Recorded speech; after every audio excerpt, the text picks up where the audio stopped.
Hi hello welcome to okay TV. నా పేరు Narasimha. So present situation ఎలా ఉందంటే బీఆర్ఎస్ పాలన బాగుందా, కాంగ్రెస్ పాలన బాగుందా అంటే బీఆర్ఎస్ పాలనే బాగుంది అని ఒక వర్గం చెప్తుంది. ఆ వర్గం ఎవరు?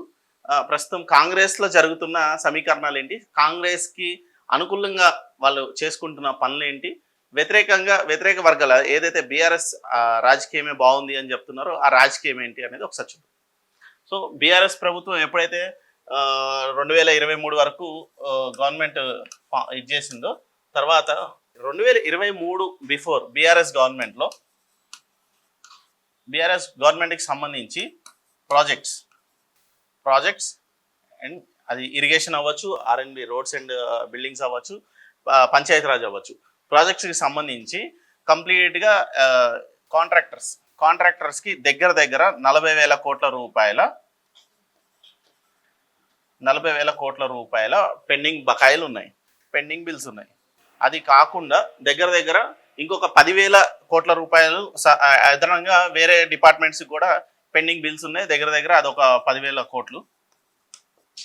సో 10,000 కోట్ల రూపాయలు దీనికి సంబంధించి గవర్నమెంట్లో పెండింగ్ బిల్స్ ఇలా ఉన్నాయి. సో ఇక్కడ కాంగ్రెస్ గవర్నమెంట్ దేని మీద ఫోకస్ చేస్తుంది? ఎందుకంటే ఇక్కడ బీఆర్ఎస్ గవర్నమెంట్ ఏదైతే అభివృద్ధి చేశామన్నారో అభివృద్ధి ఒక ఎత్తు అయితే సంక్షేమ పథకాలు ఒక ఎత్తు.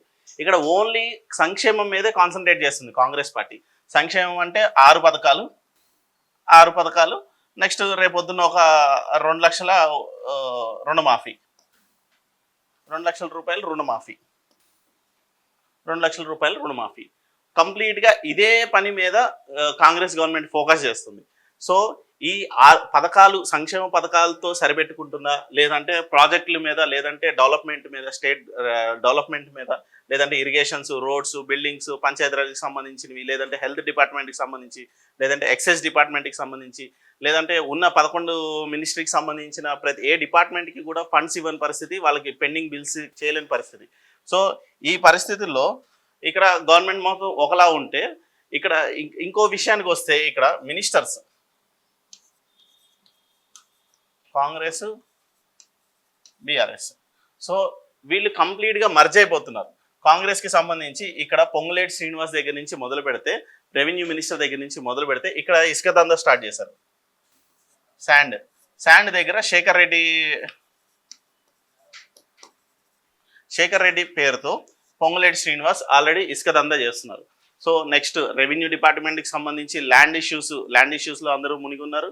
తర్వాత గవర్నమెంట్కి సంబంధించిన పాలసీ మ్యాటర్స్లో అందరూ మునిగి ఉన్నారు. తర్వాత పథకాల విషయంలో, తర్వాత వాళ్ళకి సంబంధించిన పోర్ట్ఫోలియోస్ విషయంలో, తర్వాత చైర్మన్ పోస్టులు తీసుకున్నారు. కాంగ్రెస్ పార్టీకి సంబంధించి పోస్టింగ్స్, తర్వాత అన్నీ చేసుకుంటున్నారు. అందరూ వారి పనుల్లో బిజీగా ఉన్నారు. ఇక్కడ బీఆర్ఎస్కి ఏదైతే సంక్షేమ పథకాలు చేపట్టిందో దీన్ని కంప్లీట్గా మార్చే పనిలో ఉన్నారు. ఈ సంక్షేమ పథకాలు మారుస్తూ వాళ్ళు ఏదైతే ప్రాజెక్టులు చేపట్టారో అవి కంప్లీట్గా లైవ్ టెండర్స్ నడుస్తుంది. అది ప్రభుత్వంతో సంబంధం లేదు.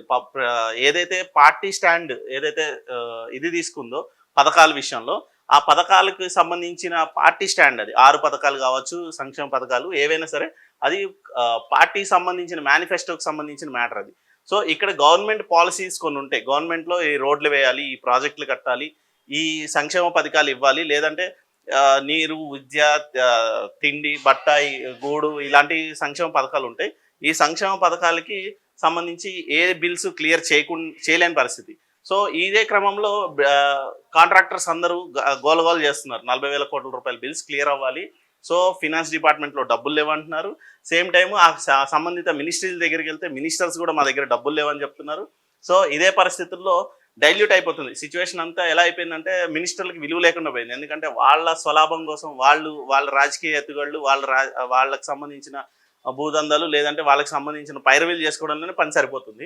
ఇక్కడ కాంట్రాక్టర్స్కి డబ్బులు చెల్లించిన పరిస్థితి ఉంది. ఈ డబ్బులు చెల్లించిన క్రమంలో కాంట్రాక్టర్స్ సహాయ నిరాకరణ, లేదంటే రేపో ఎల్లుండో ప్రెస్ మీట్లు పెట్టి వాళ్ళ బాధలు వెలబొచ్చే పరిస్థితుల్లో ఉన్నారు. ఇక్కడికి రేవంత్ రెడ్డి చిహ్నాలు మారుస్తాం, పాటలు పాడిస్తాం, ఇవన్నీ ఒక ఎత్తు. సంక్షేమ పథకాలు ఇవ్వడం ఒక ఎత్తు. కానీ ప్రభుత్వాన్ని కూడా నడిపించాలి కదా. ఇంతమంది ఐఏఎస్లు, ఐపీఎస్లు, ఇంతమంది వ్యవస్థ ఉండి ఈ డిపార్ట్మెంట్కి సంబంధించి, ఈ ప్రాజెక్ట్స్కి సంబంధించి బిల్స్ ఎప్పుడు ఇస్తారు, ఎవరిస్తారు, డబ్బులు ఇవ్వకపోతే పని ఎలా చేయాలి, ఏం పని చేయాలి, ప్రాజెక్టులు ఆగిపోయినాయి, నీళ్ళు ఎలాగా, ఇప్పుడు వర్షాకాలం వస్తుంది, ఇప్పుడైతేనే ఎండాకాలంలోనే ప్రాజెక్ట్స్ చేయగలరు, ఆ ప్రాజెక్ట్స్ ఈ 3 నెలల నుంచి ఎక్కడ జరగలేదు. నెక్స్ట్ రోడ్స్ వేయాలన్నా కూడా అది ఎండాకాలమే అనుకూలం వాళ్ళకి, అది రోడ్స్ వేయలేదు. సో పంచాయతీరాజ్కి సంబంధించి రూరల్ డెవలప్మెంట్లో కొన్ని వర్క్స్ ఉంటాయి, అవి జరగలేదు.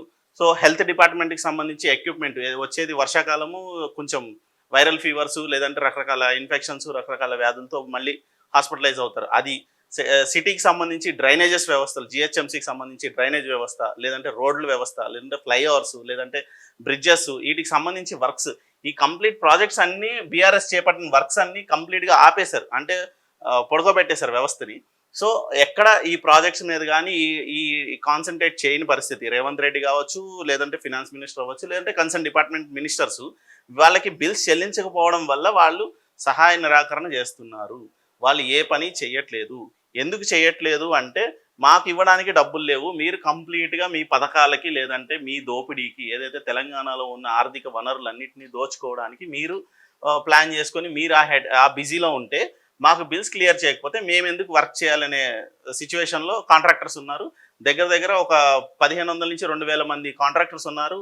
కాంట్రాక్టర్స్, సబ్ కాంట్రాక్టర్స్ వేల కోట్ల రూపాయల టెండర్స్ దక్కించుకున్న మెగా కృష్ణారెడ్డి లాంటి ప్రాజెక్ట్స్, మై హోమ్ లాంటి వాళ్ళ ప్రాజెక్ట్స్, లేదంటే పెద్ద పెద్ద కంపెనీస్ సంబంధించిన ప్రాజెక్ట్స్ అన్ని పనులు జరుగుతున్నాయి, డబ్బులు శాంక్షన్ అయిపోతున్నాయి. ఎవరైతే చిన్న కాంట్రాక్టర్స్ ఉన్నారో 30 కోట్లు, 50 కోట్లు, 100 కోట్లు బిల్స్ చేసిన కాంట్రాక్టర్స్ అందరూ నలిగిపోతున్నారు. ఇదే సిచ్యువేషన్లో మినిస్టర్ల మీద ప్రెజర్ పెంచుతున్నారు, మినిస్టర్లకి సహాయ నిరాకరణ చేస్తున్నారు, వర్కులు పెండింగ్ పెట్టేశారు, వర్కులు జరగలేదు. సో ఈ ఇంపాక్ట్ ఇంకొక 2 ఏళ్ల పాటు ఉండబోతుంది. ఎందుకంటే వీళ్ళు ఎప్పుడైతే ప్రాజెక్టులు ఆపేశారో ఎండాకాలం సీజన్ అయిపోయింది, సీజన్ అయిపోతే నెక్స్ట్ వర్షాకాలానికి వచ్చి వర్క్ చేయాలంటే వర్షం పడుతుంటే సిమెంట్ వేసి రోడ్డు మీద ఆరబెట్టలేరు కదా.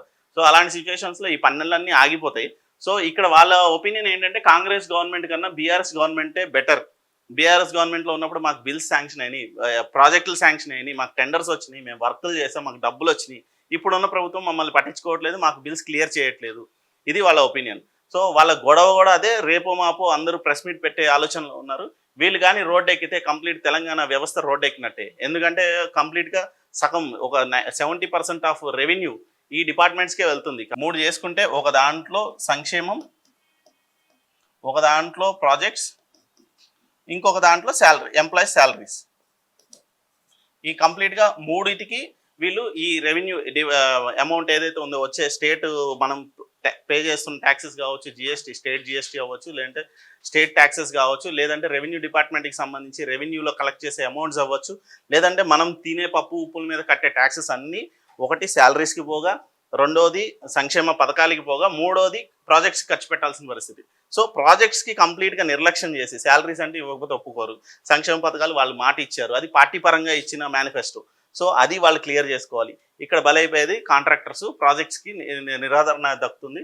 సో దీన్ని పట్టించుకునే పరిస్థితులు ఎవరు లేరు. మినిస్టర్స్ మీద ప్రెజర్ పెరుగుతుంది. రేపు మాపో ఈ కాంట్రాక్టర్స్ అందరూ రోడ్డు ఎక్కబోతున్నారు. ఇది ఇప్పుడున్న సిచ్యువేషన్. Thank you.